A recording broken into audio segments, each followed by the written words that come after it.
from artsPlace. I just wanted to share this amazing book with you that we're taking inspiration from today. This book is called Islandborn. It's written by Junot Diaz and it's illustrated by Leo Espinoza. And the illustration that I was most inspired by is this one. It's a beautiful beach scene where Lola's abuela talks about what she most remembers about the island where she's from. And there's a really beautiful medium or type of art that really lends itself well, and it's watercolor. So I'm gonna leave this here. And what I thought I'd show you today is how to add salt into your watercolors. Yes, salt, regular salt. So I have a little bit of salt here. This is just kitchen salt. So if you happen to have some kitchen salt, I've just put it in a little Tupperware lid here so it stays in one place, doesn't get too messy. And this is what happens when you add salt into your watercolor. It's a really cool effect. So basically, well, the chemistry of it is that the salt will start to pool and it'll create this beautiful effect. And I thought that that would lend itself really well to a little scene to help us feel creative. So adding in one more element to something that's already pretty fun. So when you go ahead and add your salt in, you just start basic watercolor technique, lots of water. Adding it in anywhere you like. I'm gonna start with the beach, I think.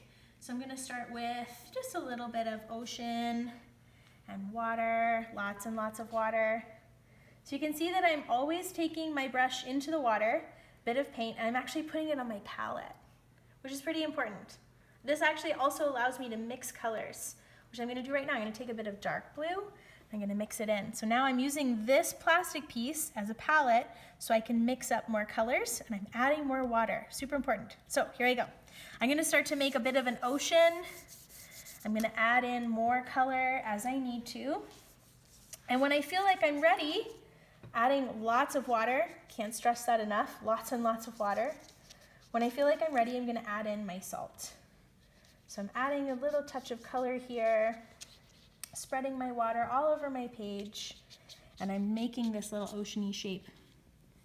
And then I'm ready to add my salt. So here I go. I'm gonna take a little pinch of salt and I'm gonna start to add it in. And you can already see the really interesting pooling of colors that's going on. It's pretty amazing and it adds a really neat effect. I think it looks like waves. So I'm gonna keep going. I'm gonna add a few more colors, remembering water, palette, mixing, super, super important.